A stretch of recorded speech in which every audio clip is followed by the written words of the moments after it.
स्वागत है आप सभी का एक बार फिर से हमारे नए वीडियो के साथ। और आज का टॉपिक है कोरल रीफ्स। इस वीडियो में स्टडी करेंगे कोरल रीफ की। The coral reef is a ridge or a mounded of limestone, the upper surface of which lies near the surface of the sea. It is formed of calcium carbonate and is produced by the action of coral polyps। जो coral reef होती है वो एक lime पत्थर, जो चूने का पत्थर जिसको कहते हैं, उसके जैसा एक टीला होता है जिसकी ऊपरी सतह समुद्र के सतह के पास स्थित होती है। यह कैल्शियम कार्बोनेट का बना होता है और कोरल पॉलिप्स द्वारा निर्मित होता है। जो पॉलिप्स होते हैं फाइलम सिलेंट्रेट्स एनिमल के, वो कोरल का निर्माण करते हैं, इसलिए उनको कोरल पॉलिप्स कहा जाता है। Coral reef is a suitable habitat for marine organisms. जो कोरल रीफ होते हैं ये एक बढ़िया एनवायरनमेंट प्रदान करते हैं मैराइन ऑर्गेनिजम्स को, और it is occupied by marine algae and wide variety of marine animal. और इस कोरल रीफ को बहुत सारे मैराइन एल्गी और बहुत सारे वैरायटी में मैराइन एनिमल ऑक्यूपाइड करते हैं, उसको घेर के रखते हैं। The coral reef provides food and shelter for this organism। और जो कोरल रीफ है इन ऑर्गेनिजम्स को, इन एनिमल्स को फूड देती है, खाद्य पदार्थ देती है, शेल्टर देती है, आवास देती है। तो जो कोरल रीफ है इसका जो कंपोजिशन होता है वो इस प्रकार से होता है। The coral reef is formed by the activity of coral animal belonging to the phylum Coelenterata। और ये जो कोरल रीफ है ये एक प्रकार से एक्टिविटी है फाइलम सिलेंट्रेट्स एनिमल की। यह समुद्री जीवों के लिए, और यह समुद्री जीव होता है तो ये जो इन्वायरमेंट प्रोड्यूस कर रहा है वो फाइलम सिलेंट्रेट्स में पाए जाने वाले एनिमल हैं, और ये मेराइन ऑर्गेनिजम्स को सपोर्ट प्रदान करती है, उपयुक्त आवास प्रदान करती है, और इन जंतुओं के लिए भोजन और आश्रय प्रदान करती है। तो ये जो एनिमल प्रोड्यूस करते हैं फाइलम सिलेंट्रेट के, ये एक प्रकार का कैल्केरियस सिक्रीशन प्रोड्यूस करते हैं। It is formed by the deposition of calcareous secretion of the coral polyps. Chemically it is form of calcium carbonate. तो ये कोरल पॉलिप्स जो है कैल्शियम कार्बोनेट CaCO3 जो इसका फार्मूला है इसको प्रोड्यूस करके ये बनाते हैं, जो कि मोलस्का का जो सेल होता है उसी प्रकार का मटेरियल इस कोरल रीफ में प्रदान होता है। The coral reef is produced by coelenterates belonging to the Anthozoa. और जो कोरल रीफ है ये कोरल रीफ फाइलम सिलेंट्रेट्स के अंतर्गत जो प्रोड्यूस होता है क्लास एंथोजोआ, जो फाइलम सिलेंट्रेट का क्लास है, इसी में से अधिकांश कोरल रीफ बनते हैं। और कोरल जो रीफ है इसका जो कंडीशन है, the most of the coral reef require an optimum temperature of 21 degree centigrade. Coral reef के लिए 21 डिग्री सेल्सियस के इष्टतम तापमान की आवश्यकता होती है, इसलिए ये केवल उष्णकटिबंधीय समुद्रों में ही जीवित रहते हैं। तो कहाँ पर ये सरवाइव करते हैं? ओनली इन ट्रॉपिकल सीज में कोरल पाए जाते हैं। ये ठंडे पानी में अनुपस्थित होते हैं। They are absent from cold water. Again they grow only in shallow water. और उथले पानी में ही ये उगते हैं, ग्रो होते हैं। They can not grow below the depth of 150 feet. और ये 150 फीट की गहराई से नीचे नहीं जाते। They hence they require warm and shallow water. Light is very essential for reef formation. इसलिए ये गर्म और कम पानी की आवश्यकता होती है इनको। और कोरल रीफ के लिए प्रकाश की बहुत ज़्यादा आवश्यकता होती है। और जो अंधेरा एरिया है, जहाँ पर प्रकाश कम पहुँचता है, उस जगह पर ये ज़्यादा ग्रो नहीं करते हैं। The coral polyps are yellow, green और brown in colour. The skeleton of coral is white. जो कोरल पॉलिप्स होते हैं ये येलो, ग्रीन या भूरे रंग के होते हैं। और इनका कलर इसलिए होता है कि इनको रेड, ग्रीन, ब्राउन एल्गी जो है ऑक्युपाइड करके रखते हैं। और ब्यूटीफुल कलर प्रोड्यूस करने वाले एनिमल भी इनको घेर के रखते हैं, इसलिए इनका कलर जो है बहुत अच्छा दिखाई देता है। और इसका जो स्केलेटन है, कंकाल है, वो सफ़ेद रंग का होता है। There are 3 types of coral reefs. यहाँ पर 3 प्रकार के कोरल रीफ्स उपस्थित पाए जाते हैं। पहला है फ्रिंजिंग रीफ, दूसरा है बैरियर रीफ और तीसरा है एल्टॉस। तो चलिए एक एक करके देखते हैं ये क्या है। पहला है फ्रिंजिंग रीफ। ये जो रीफ है, इसका जो मुख्य जो कैरेक्टर्स है, जो फीचर्स हैं, वो इस प्रकार है। It is a coral reef growing around the island. It extend to distance of about 200 metre. यह जो होती है कोरल रीफ, द्वीपों के चारों ओर उगने वाली होती है। जैसे ये आइसलैंड है और इसके चारों ओर ये रीफ जो है बनती है। और ये लगभग 200 मीटर की दूरी तक फैली होती है। इसका जो यहाँ से यहाँ तक का जो दूरी है वो 200 मीटर तक की होती है। It grow in shallow water.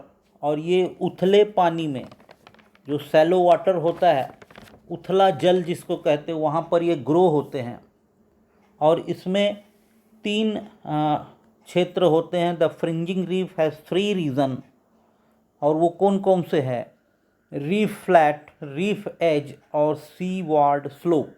इसको कहते हैं रीफ फ्लैट, रीफ एज, सी वार्ड स्लोप या रीफ का ढलान जिसको कहते हैं।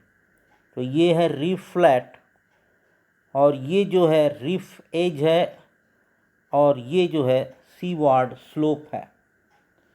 तो ये क्या एक्चुअल में होते हैं? सबसे पहले लेते हैं reef flat. It lies close to the shore around the island. It is a flat surface. जो यह द्वीप के चारों ओर किनारे में स्थित होता है और एक सपाट सतह होती है।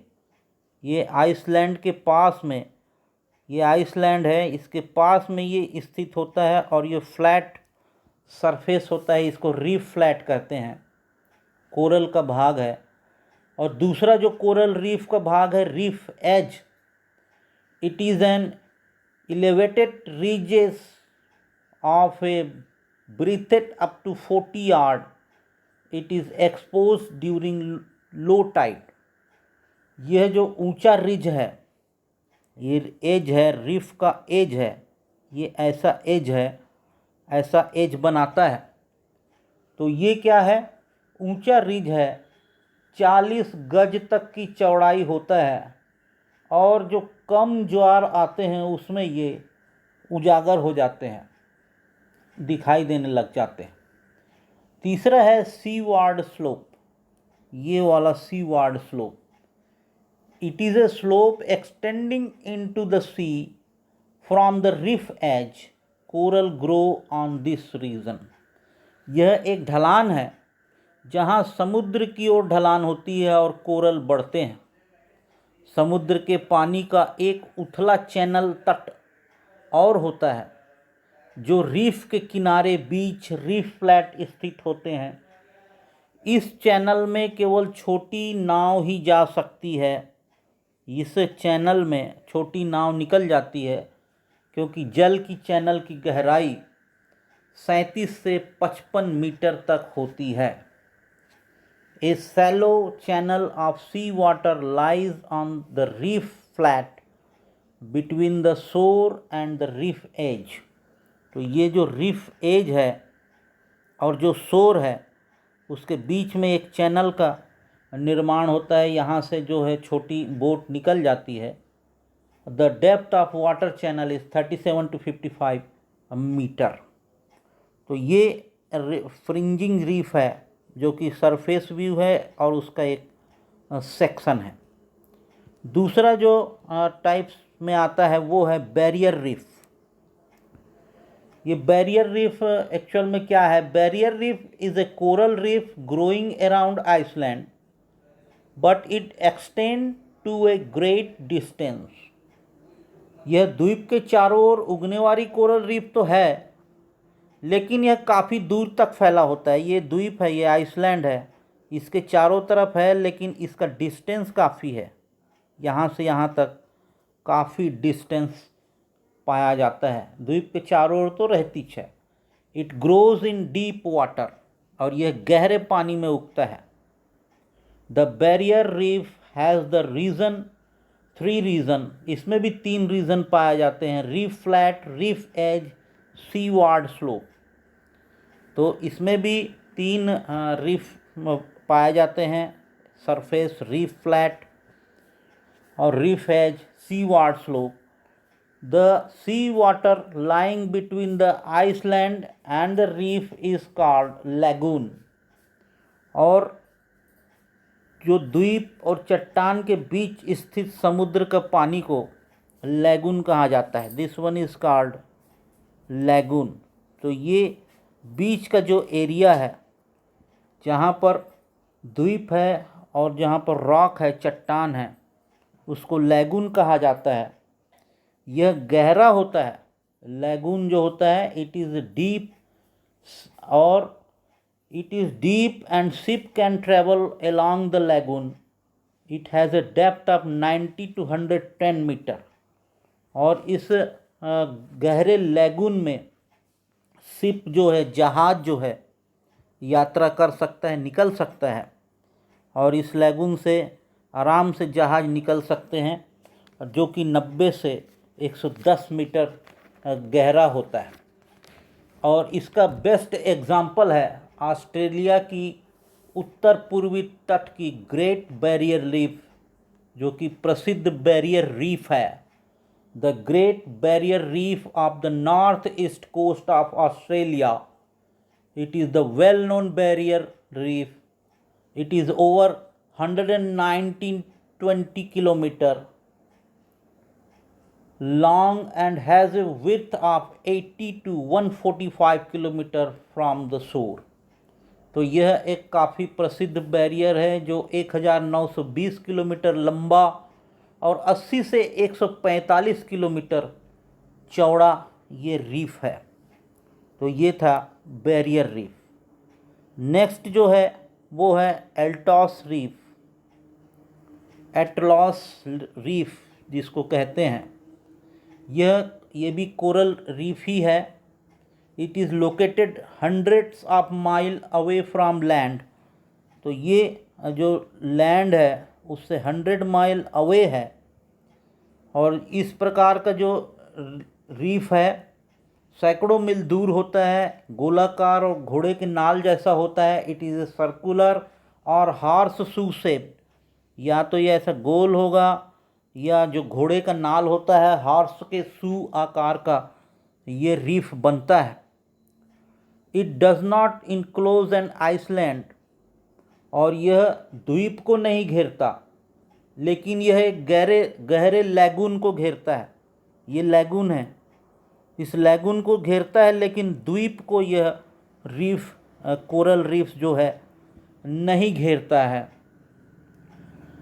The diameter of the lagoon varies from the few kilometre to 80 kilometre, और लैगून का व्यास कुछ किलोमीटर से 80 किलोमीटर तक भिन्न होता है। रीफ का जो रिम है चैनल नेल्स में टूट जाता है। इन चैनलों द्वारा समुद्र लैगून से जुड़ा होता है। तो the rim of the reef is broken into channels by this channel of sea is connected to the lagoon, और इससे लैगून से जो है सी कनेक्टेड रहता है। तो ये जो लैगून बनाते हैं काफ़ी डेप्थ में, ये इसका लैगून बनता है। तो इस प्रकार से ये रीफ बनता है। यहाँ पर इस कंडीशन में ये पाए जाते हैं, और ये वाला जो एरिया है, ये एरिया ये कहलाता है लैगून। तो इस प्रकार ये बनता है तीसरे प्रकार का रीफ। अब लेते हैं significance of coral reef. They protect the sea shore from erosion. ये जो है समुद्र के किनारे को कटाव से बचाती है, इसका पहला ये महत्व है। Coral fragments use for decoration, जो डेकोरेट्स करने के लिए coral fragments are use for decorating house, aquarium, rock garden. तो यह सजाने के लिए भी उपयोग किया जाता है। Coral reef provide an ideal habit for various marine animal. The coral reef provide an ideal habit for various marine animal and thus they form a paradise of animal collectors. तो यह जानवरों, समुद्री जीवों के लिए आदर्श आवास देती है। इस प्रकार यह पशु संग्रहकर्ताओं के लिए स्वर्ग का काम करती है। Coral produce an island. तो जो कोरल है ये आइसलैंड प्रोड्यूस करती है, यह द्वीपों का निर्माण करती है, जैसे लक्षद्वीप है, मालदीव है, फिजी है। ये जो है ये कोरल प्रोड्यूस करती है। और certain brilliantly coloured coral are used to make ornaments like necklace. और जो इम्पोर्टेंट इसका भाग जो है उसमें कुछ मुख्यतः कोरल जो होते हैं ब्रिलियंटली कलर्ड होते हैं, रंगों से भरपूर होते हैं, और ये यूज़ किए जाते हैं गहनों के रूप में, नेकलेस के रूप में। तो इस प्रकार ये इसका सिग्निफिकेंस है। तो आज हमने कोरल रीफ को स्टडी किया। आशा है ये चैप्टर आपको समझ आया होगा। Thanks for watching. Thank you.